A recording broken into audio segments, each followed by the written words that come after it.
Hello and welcome to Season 5, Episode 8 of Logicast, the AWS News podcast brought to you by Logicata. I'm Carl Robinson, CEO and co-founder of Logicata, and I'm joined today, as always, by Principal Cloud Engineer and something that he's written in a little white bubble under his name that for some bizarre reason on Restream, the font has gone so small we can't actually read it. John Goodall, how are you doing today, John? Oh, the sun has finally come out, so I'm happy. I think. I heard on the radio this morning it was going to, and I think it has for me as well. Although I've got all my blinds down at the moment, and I haven't really looked out the window for quite some time because I've been so busy. So maybe I'll look after we finish recording and check that the sun has actually come out for me as well. What does it say in your little speech bubble, John? Because I don't think anybody's going to be able to read it if they're watching the video feed. The rain has finally stopped. I think. I don't even remember what I said. It's something of a bugbear of mine because I've got a very specific. Now this is back to plumbing talk. I'm afraid we do this occasionally. I have a very specific issue with the drain off for my boiler condensate pipe, and because everything's so wet, the whole thing's surcharged all the way up, and I've had to hack it to bits so that the boiler doesn't lock itself out because it can't drain because everything's surcharged. Boiler modifications. That's a new one on the podcast. To be completely clear, I haven't touched the boiler and I'm not violating any gas safety rules. It's the pipe on the outside of the boiler that I've just taken to bits. Fair enough. Yeah, fair enough. Well, let's introduce today's guest. We're very pleased to be joined by fellow AWS community builder, Jack Maguire. How are you doing today, Jack? Hello, everyone. Yes, my name is Jack. I'm doing very well. Really pleased to be on the podcast. So thank you for inviting me. A little bit about myself. As Carl mentioned, I'm an AWS community builder, have been for a year or so now. For my professional job or professional software development career, I work for a company called Green Man Gaming, who kind of digitally source video games, also provide publishing and marketing services for indie developers.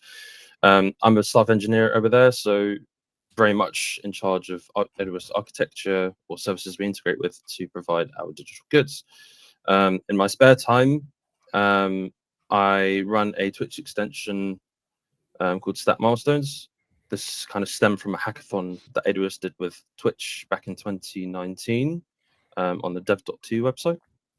And from there, I just kind of kept it running and taking all my learnings from the summits, from AWS summits, and my professional experience, any tools or whatever we picked up from AWS tools and services like using AWS SAM, etc., to deploy that. And keep it going. It's got a strong community. So if you're a Twitch streamer out there watching, please check it out. We will include the link to that in the show notes. If you've not shared that with us already, Jack, please make sure you do, and we'll include that in the show notes to spread the word. Do you, in your spare time, do you also hack your own plumbing, or do you tend to leave that to the professionals? Thankfully, I'm still renting, so I let my landlord take care of all of it. But probably for the best. Yeah. I'm very lucky that my landlord's actually replacing my immersion heaters, so I've got very 1980s style kind of heaters that turn on randomly at certain times in the morning because they're all electric based. But I don't miss that. I don't miss that. Well, there we go. Well, I last week I repaired a freezer. I replaced the defrost element, which is not as easy as it sounds. And I'm in the middle of doing a 32,000 mile valve clearance service on my motorbike. So I do like hacking things around in my spare time. Although I usually end up taking the skin off my knuckles and bruising every single digit in the process. But we're not here to talk about hacking DIY. As regular listeners to the podcast will know, we are here to talk about AWS news. And once a week, I curate a list of AWS news, which I share via my weekly AWS News Roundup newsletter. And then John picks a selection of the news articles, shares them with our guest for us to discuss on the podcast. So we have, of course, shared such a selection of articles with Jack before the weekend. And the first of those is a new feature announcement about Amazon RDS, which now supports backup configuration when restoring snapshots. So, John, I'm not going to use the word excited because I think I've used the word excited too many times, but what was it that caught your eye about this particular feature annannouement? It could well have been that there's a bit of a news drought at the moment. And, because there was slim pickings, but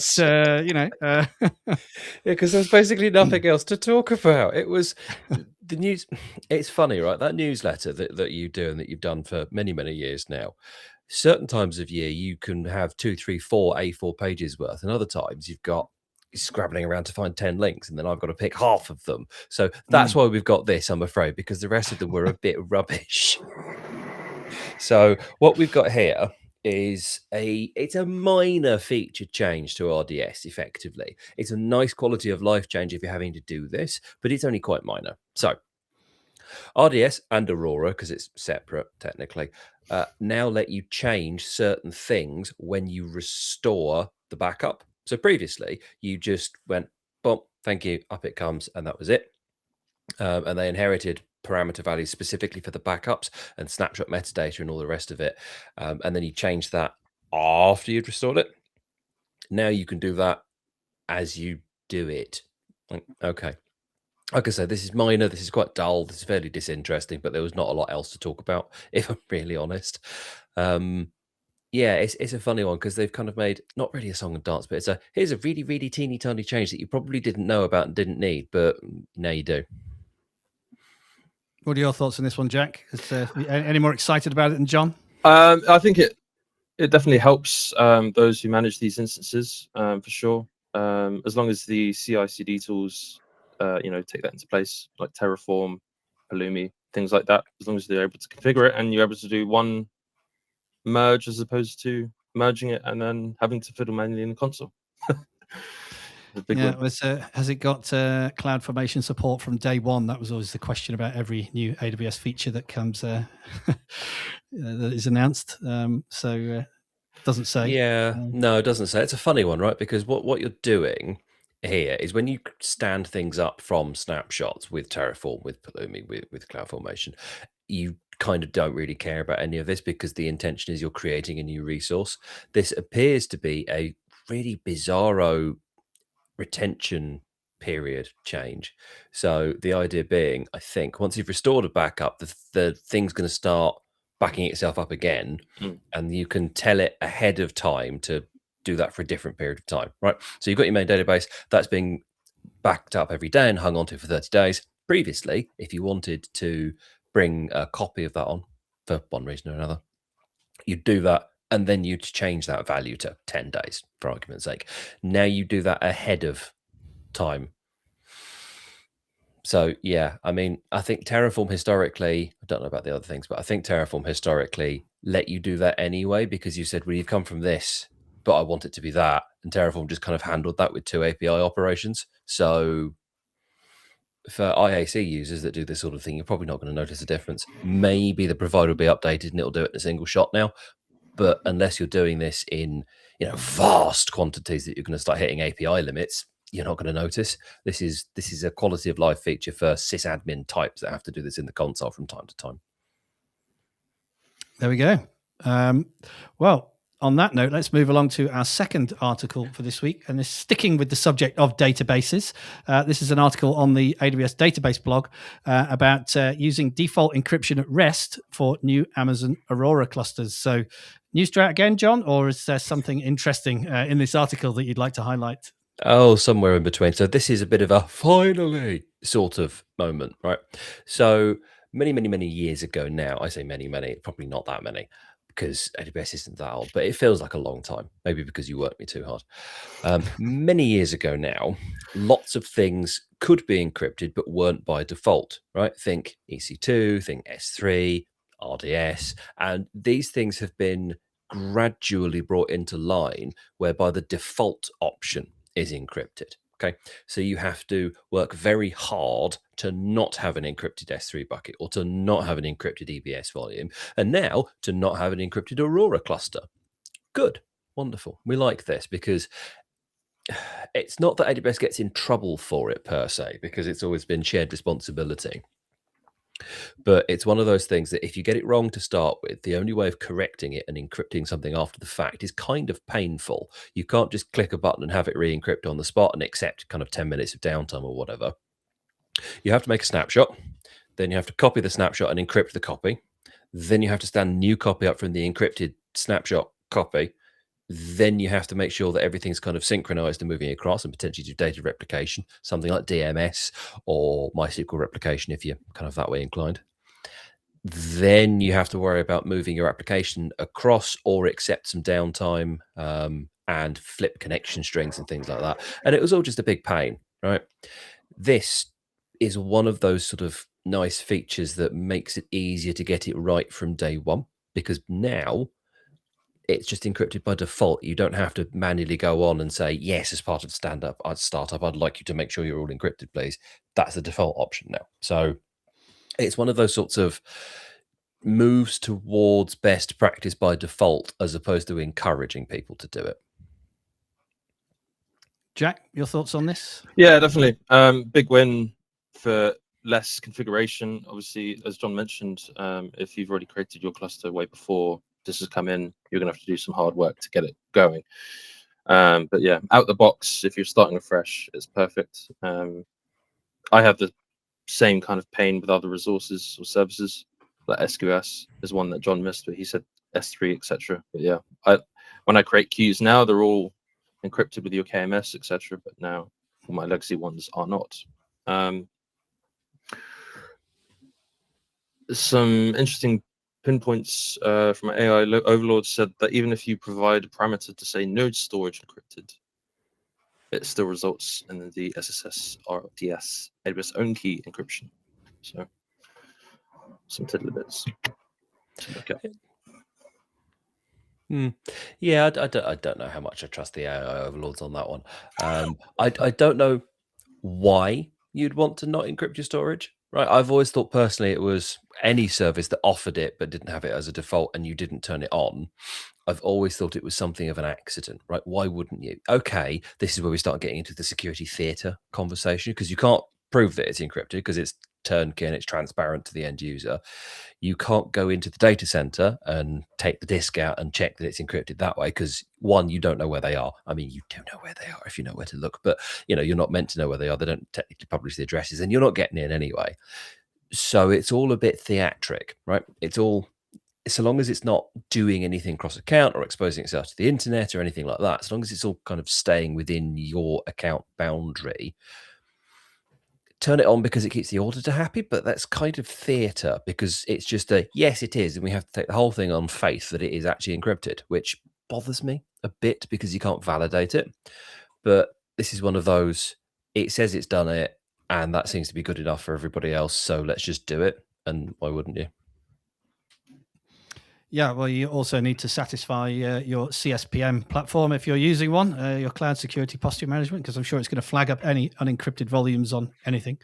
Yeah, again, it's not really checking that the thing is actually encrypted, is it? It's just checking the setting, I guess, in the console. So.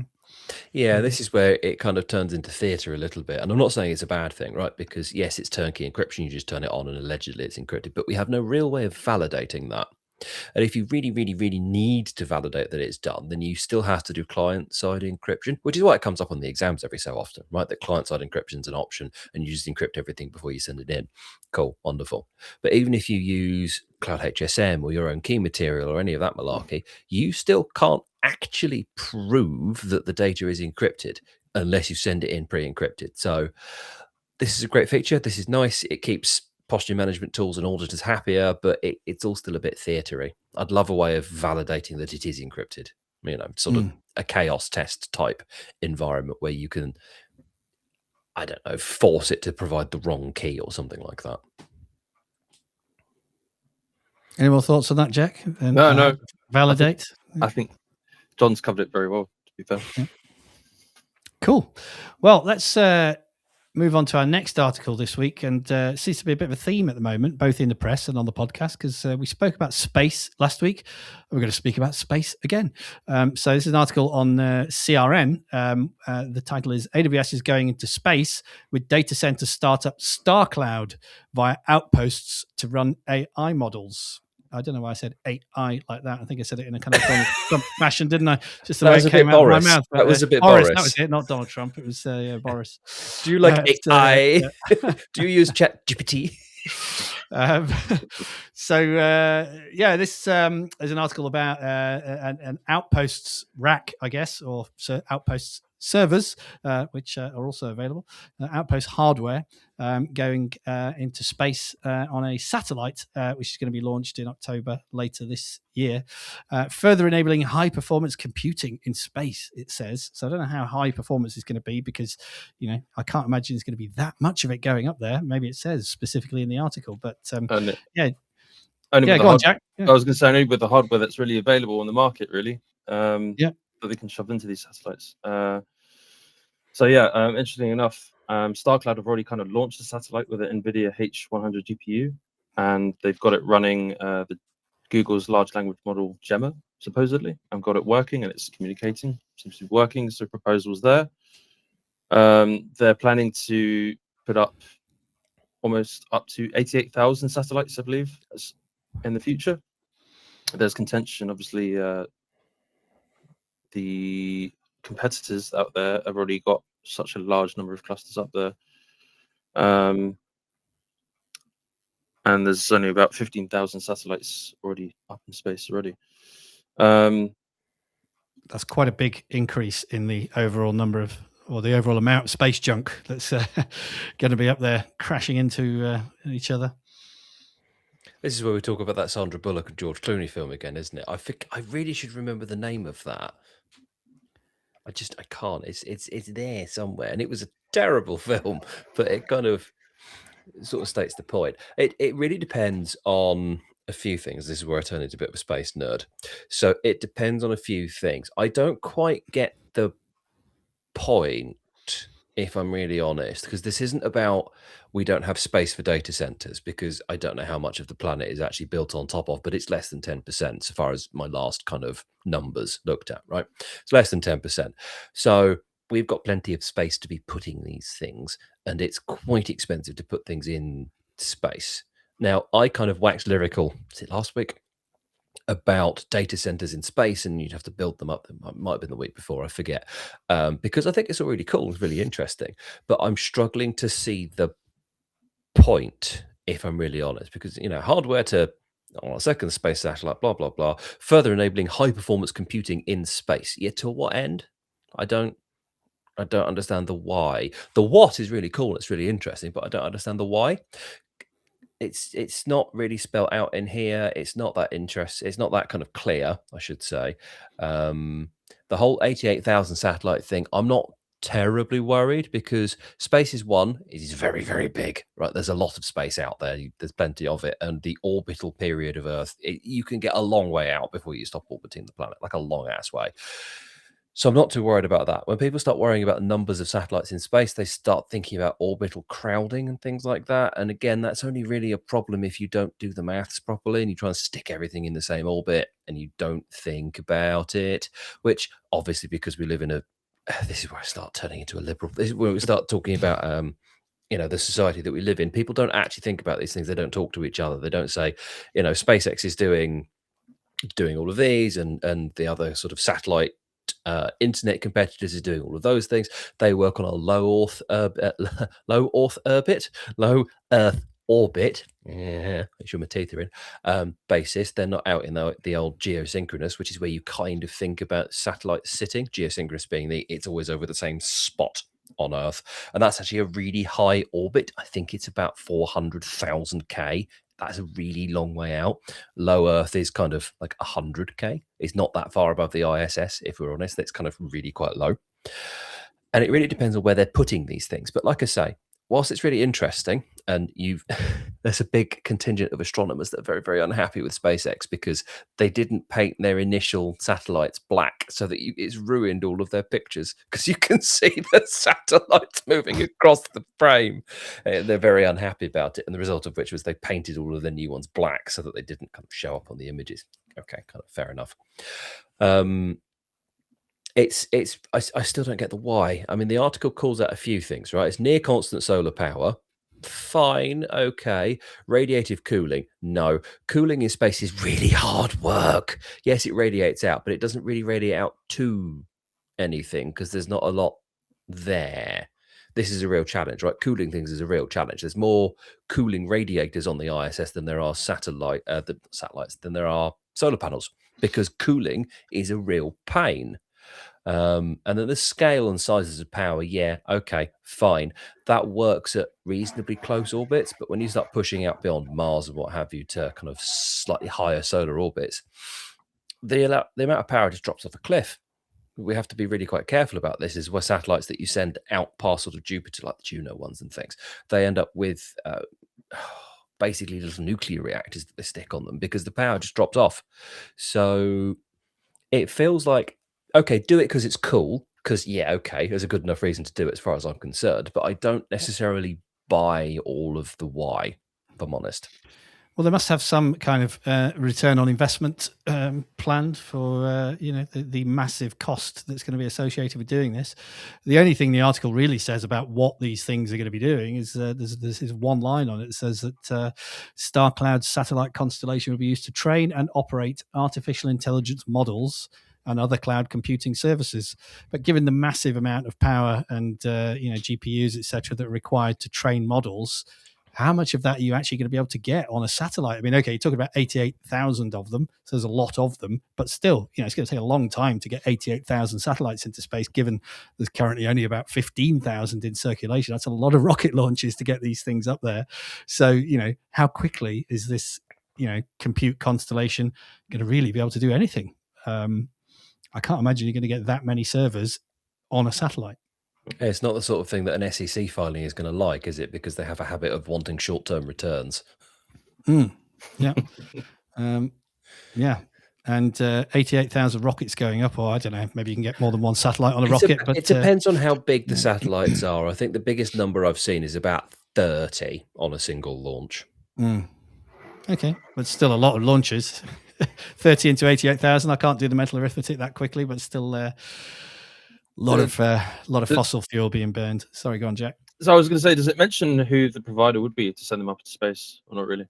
No, I don't think the article does call that out specifically. Maybe on the StarCloud website. I've not actually looked on the StarCloud website to see if there's any more information about it. I didn't go beyond the CRN article, to be honest. But which, yes, I must apologise to anyone that links to that. It's absolutely full of adverts. Well, this will be telling about your search history then, John. What are the adverts for? TD Synex, Seagate drives, cybersecurity. Mine are about flights. Yeah. The StarCloud website. I'm just having a quick look at it. I don't know if it's going to. StarCloud was a groundbreaking satellite that carries the first NVIDIA H100 GPU into orbit. But how many per satellite? I don't know. It doesn't say. So one's already gone up, or perhaps more than one. But interesting, because there does seem to be a lot of startups in this space. So in the space. So it's going to be interesting to see what happens, because there's certainly a NIMBYism going on with data centers on Earth, because they're enormous and not great for the environment. So maybe this is a solution, but I've seen the size of some of these data centers on Earth, and a satellite just pales into insignificance by comparison. So it's going to be interesting to see whether this is actually going to work. But on that note, let's move on to our next article, which is kind of about the same thing, really. Or similar theme anyway. This is all about Amazon, which was originally when it was first launched at reInvent 3 or 4 years ago, I think, known as Kuiper, but they've changed the name of it to Amazon Leo, which stands for Low Earth Orbit. No, I was trying to say it wrong like John did, but I couldn't. I said it correctly. Low Earth Orbit. Earth Orbit, yeah. So Amazon Leo, which stands for Low Earth Orbit, it's Amazon's answer to Starlink, I guess. Satellite broadband for the masses. So this is an article on PC Mag, which the title is Amazon Leo hints it'll be open satellite internet tech. Amazon Leo hints it'll open satellite internet tech to third-party antennas.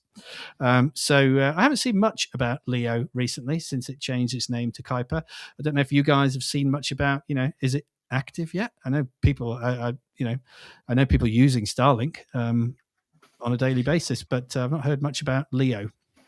I don't know, if I'm honest. I'd have to Google it, and I'm not going to do that because I have a very loud keyboard and it'll be picked up by the microphone. But I don't know. It's an interesting one because this kind of falls. This is against what Starlink and other more traditional satellite broadband providers have previously done, right? So Starlink changed the game because it moved from geosynchronous satellites to low Earth orbit and a big cluster of them rather than a handful, right? This is why satellite broadband used to be completely terrible and unreliable, because the latency was terrible because it had to get all the way out to, like I said, I think it's about 400,000 kilometers up and then come back down again, and then it would hit a base station, it would go through cables. Wonderful. The way Starlink works and the way Leo works is because they're in low Earth orbit and there's a cluster of them, you don't have anywhere near as far to go from your base station, as they call them, up to the closest satellite. And they kind of bounce off of each other very, very, very quickly, because the upshot of there being not a whole heap in space is that there's not a whole heap of resistance and interference between them when they talk to each other. So they're doing it at damn near the speed of light. Wonderful. So everything kind of bounces off of each other, hits a base station, then goes off to cables again, because you still kind of can't get away from the fact that you are talking to data centers over a cable connection, and it's just where you are egressing from your kind of satellite network and how quick you get in and how quick you get out. So that's kind of the difference between them and the traditionals. But what Starlink do, and as I understand what traditional satellite broadband providers do, I don't know. I've never had it because I've always lived in a town that I've just had internet coming in through a cable in my house. But they would provide you with specific kit. And I know Starlink do this, and I don't know if you can buy it or if you buy it and then rent it, or how the deal works. But they provide you with kit and an app and the router and all the rest of it. That's router in American, but it's router in this country. And they provide you with all of the kit, and it all just kind of plays nicely together, and it gives you this really nice joined up user experience. And that's the same thing that people tend to be used to from your traditional cable broadband or whatever, however you get your broadband, into your house, right? Your ISP gives you an box, and then you plug all of that in and it all just kind of works. But you've always been able to use your own kit. Some people will tell you, no, you can't possibly do that. BT in the UK are terrible for saying this. You can't possibly do that. But then one of their subsidiary firms, PlusNet, says, yeah, sure, we don't care. Do what you like. Here's the credentials. So you've always kind of been able to use your own kit. And I mean, I certainly do. I use some Ubiquity kit, which actually could do with replacing because I think it's out of support now, but that's a separate problem, which works much better, right? It gives me much better throughput. This is kind of a bit more in line with that, rather than here's the closed ecosystem, we use all of our own stuff. It's an extension of that view, which from an Amazon perspective makes sense, because whilst they actually have, they're a fabulous chip maker now, right? Because Trainium and kind of all the rest of it. But they are not a big manufacturing powerhouse. They're a retailer and a distributor, and that's what they're good at doing, right? Amazon proper rather than AWS, just for the minute. So it kind of makes sense that they're going to open it up to third-party kit, because it means that they don't necessarily, and I'm sure they will provide some stuff, but they don't have to, because it's there, it's up, it's available. You can go buy your own satellites, do what you want, bash on. And they don't have to think about it anywhere near as much. I'm sure they will provide their own kit in the same way that you go to TalkTalk or Sky or whoever for your broadband. I don't know.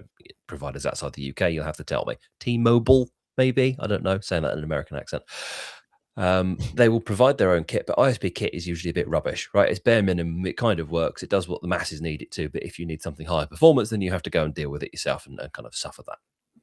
And I imagine this will be much the same. You will end up with your kind of ISP kit that works well enough, but if you need something that has significantly higher throughput or whatever, then you can go and find your own. Jack, thoughts on this one? Yeah, I agree with John entirely. Just to note, supposedly there's about 100 satellites up in orbit for Leo. with approved up to 7,000. I think the big emphasis really on, like John was saying, with the being able to bring your own components to the system is probably more for benefits for the government or military uses of it.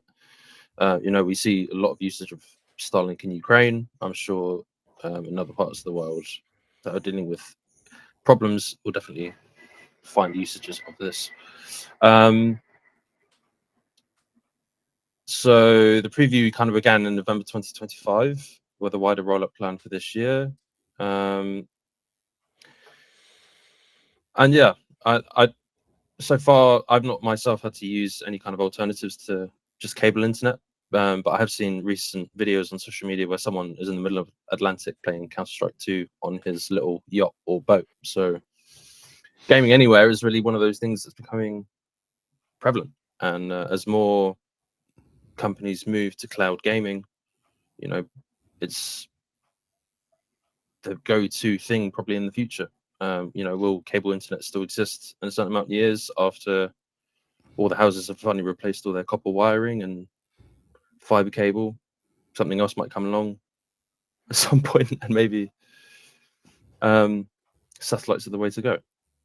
Oh, this is where you start talking about the difference in speed of light down different materials, and I start turning into a physics nerd because I did physics at sixth form, and I must confess I didn't do very well because I wasn't very good at the maths. But I find all of this thing really, really interesting. And you start talking about the speed of light through various materials, and the speed of light through fiber optic is quicker than it is through air.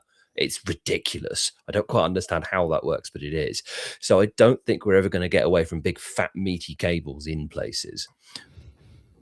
And the other issue you've got is latency. It's actually pretty good with the LEO satellites, with the low Earth orbit stuff, but it's still not as good as it is through a cable, right? When I upgraded from what the UK calls, and this term disgusts me, but from part fiber, because it was fiber to cabinet, and then I had 100 yards of copper cable still. I think my ping was 9-10 milliseconds, which is pretty good.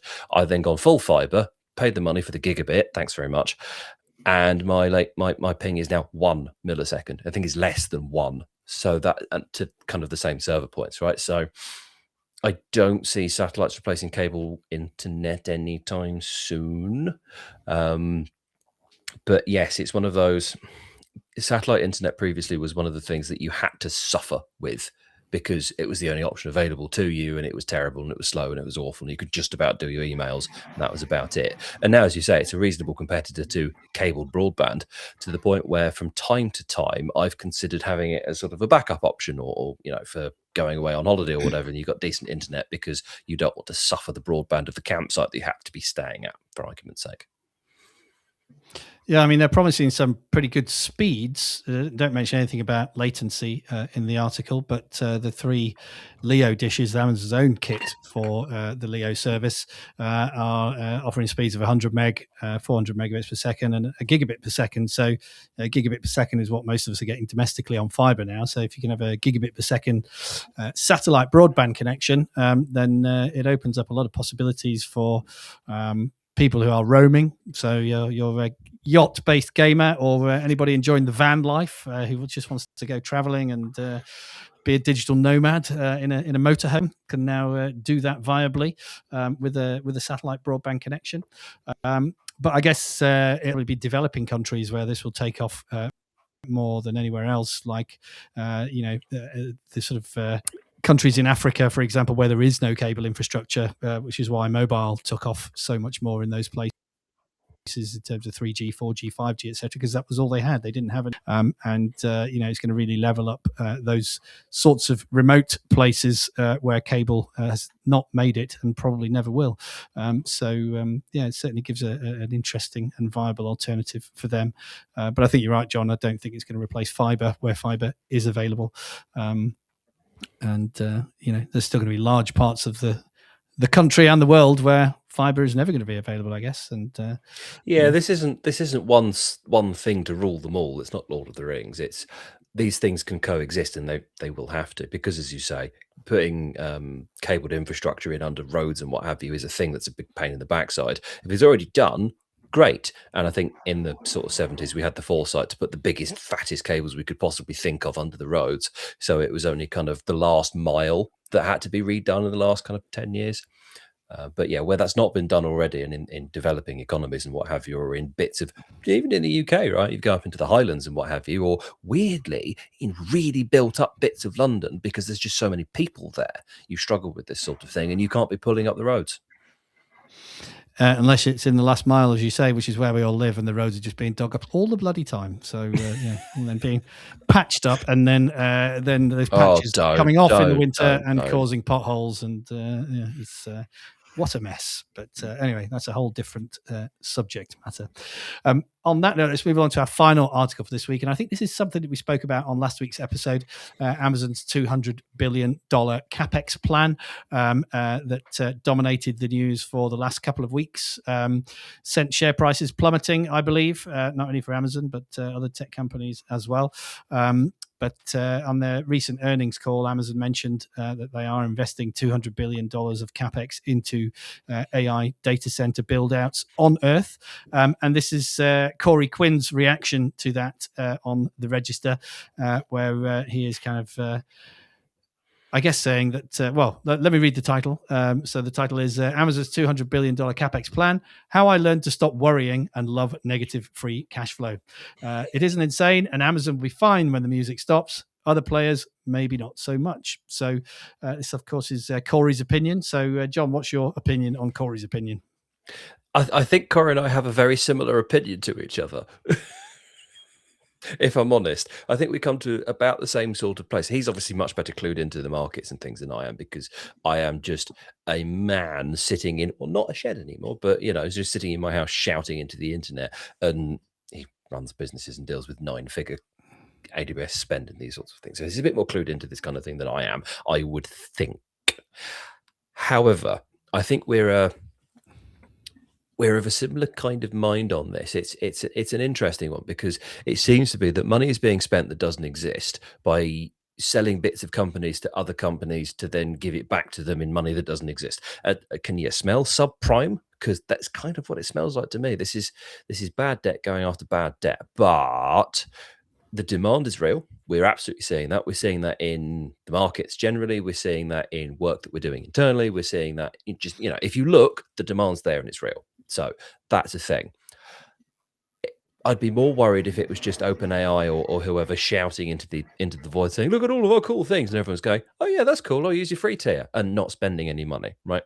The demand is real. So the question really is, and as I kind of said before, whether the groundswell beneath the bubble catches up quickly enough for it to not hurt too badly.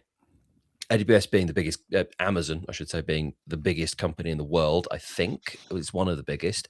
AWS being the biggest cloud provider in the world, can probably handle a bit of a bubble burst, right? Because it's not going to be the 200 billion that they lose. I don't think they'll lose anything, and maybe they will, but it won't be that full number, and they can absorb some of this, right? Maybe just fire some more people. This is kind of the thing. If you go all in and you don't have the money to back it up, and you're spending money that you don't actually have somewhere else in the business, then you've got a problem. They're not doing that. They are spending money that they do have, but it's always in just weird bits of the balance sheet that they're trying to find it from. I do like one of the lines towards the end of the article here, though, right? Which is, if you believe that we're somewhere in the irrational exuberance phase of AI adoption, then Amazon is building the most expensive monument to hubris since Meta spent $46 billion trying to convince the world it wanted to attend meetings as a legless cartoon avatar. Yeah, that was fun, wasn't it? Yeah. You remember? Does that even exist anymore? Yeah, is that still a thing, the metaverse? As people... Yeah. I've no idea. I genuinely have no idea, because I completely, that was one of those things that I'd filed away under traumatic past and moved on from. I just remember all those articles about, being able to buy designer handbags from the real brands like Gucci in the metaverse, and you would have a non-fungible token to prove that it was a real virtual Gucci handbag.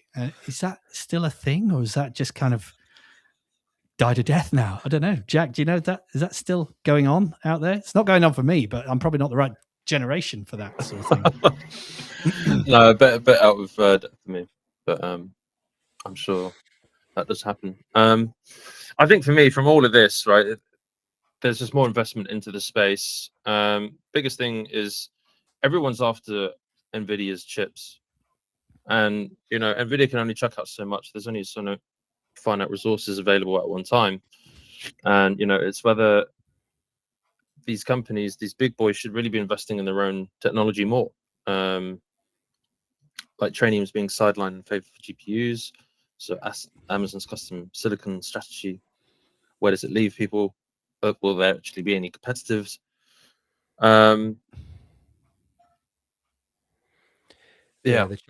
challenge on the chip side of things is we have a large number of what's called fabless chip manufacturers, fab being a foundry something.